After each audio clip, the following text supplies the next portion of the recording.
Could you say a little bit about the process and how you work and how you have worked with us? The project started, with describing the processes. I did my first process engineering engagement in early 90s, late 80s, early 90s.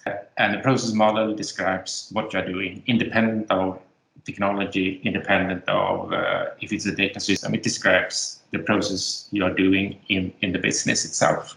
And the reason you do a process model to start with is that it gives you a language. It gives you a language between the business guys and the process guys. How can we perform this business in a different way? If we add the technology, how would it look? How could it look like? And adding technology means that you are starting to understand the data structures. What type of data are we handling? What is the structure of that data? So an extremely important thing was to get the data right, to understand the data structures. And that's also a business description. It's a language. It's a relation between the data, relation between a vendor, relation between a customer.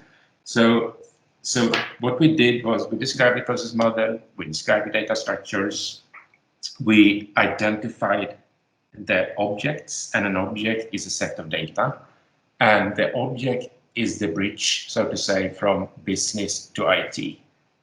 So we described the life cycle of an object, and those life cycles became later on a skeleton for the programmers. So it's all about trying to describe in a structured way knowledge from the business people down to the IT guys without loose details. And when you're doing that, you normally do it with a lot of models, and those models have been around for 40, 50 years. So it's nothing new, but it's a way of doing it in a structured way. And that was my role in the project, to lead the guys through the whole process. We also explored a lot of things to get feedbacks on how to try to end up with the end state here, where we introduce this more fundamental structure way of attacking the processes and the relationships and how the model is built, with mock-ups, with an agile way of working when it comes to see what actually the consumers want to have. You have some insights or needs, and you make some suggestions or solutions, and you test them out, and then you modify, and so you have this learning circle, and that's what you both explaining what we actually did in this project, and how we worked. So we had to invent, or we had to really structure the skills from HP, for example, to get it documented, create a language, use that language in order to refine, and then ending up in a system. But this was really an invention also, because we had nothing to look at. So we couldn't say we copy what they have done. We do like them. There was nothing to copy. The type of team that was put together in the project as well was very special, because we had a long years of experience that HP had from the geo market from the start, and with your long experience with development of processes and also going to the system, and without that, we kind of in the middle of the traditional marketplace, and in the other more what you call the high-tech initiatives spring out from the technical side, focusing on trying to find a use case for blockchain and that part. So we kind of is in the middle here, where nothing was actually in place when we started. I think we were three vital competencies: HP with the business, Rune as technician, and me as a bridge between the two guys there. We all had competencies that is needed in a project, and we were complementary to each other in that process. What would be like some key takeaways from the projects we have had together? If you would like to have a system that is stable over time, and that is easy to maintain and cheap to maintain.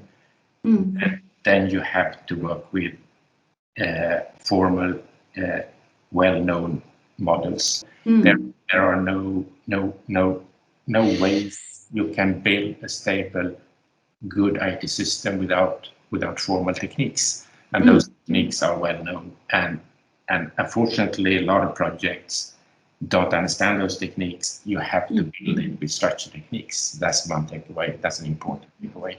So it's the first time I've been working with the what they call the multi-experience development platform, like the Planet 9 from Neptune Software that we were using. There we had the tools to really create mock-ups based on building blocks in a very easy way that took little effort to actually show what we could do with the data and get feedback from the user. That was also a key takeaway, that these new tools in combination with the structured way is a great way to go ahead and both explore on the one side and then build a solid structure on the other side.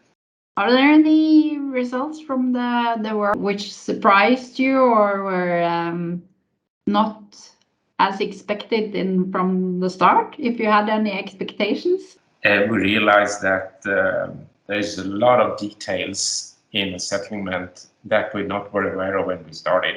And especially when we talk about hour matching. And the more we dig into those structures, the more complex we realize that this matching technique will be. But we ended up in a good solution, really good solution, I think.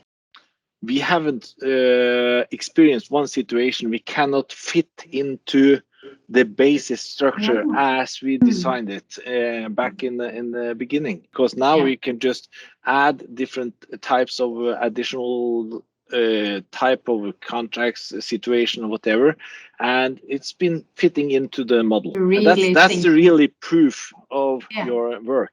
As I understand it, this bridge between which has been built through this project between the actors in the project has been very fruitful, and we couldn't have done it on our own.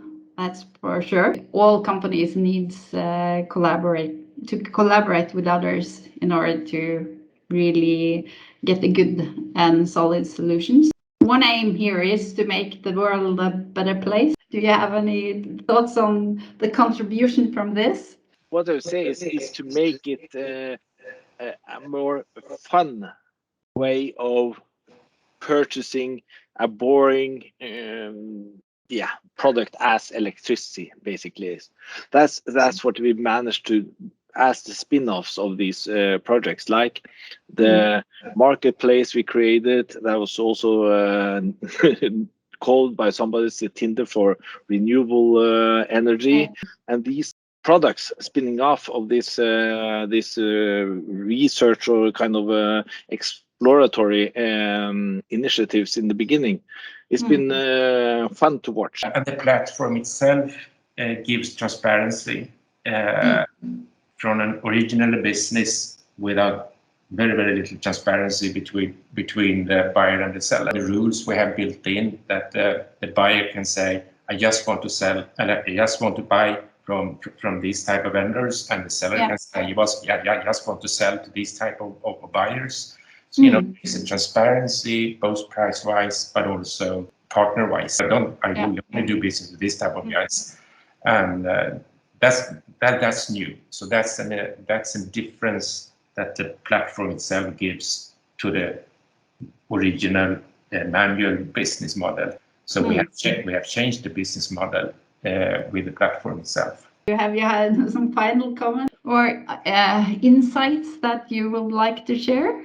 An insight here, I think, is that when you change a model where you take away a business model where you take away middlemen, you're finding a new way of doing the business, and you're exploring a lot of new things when you do that.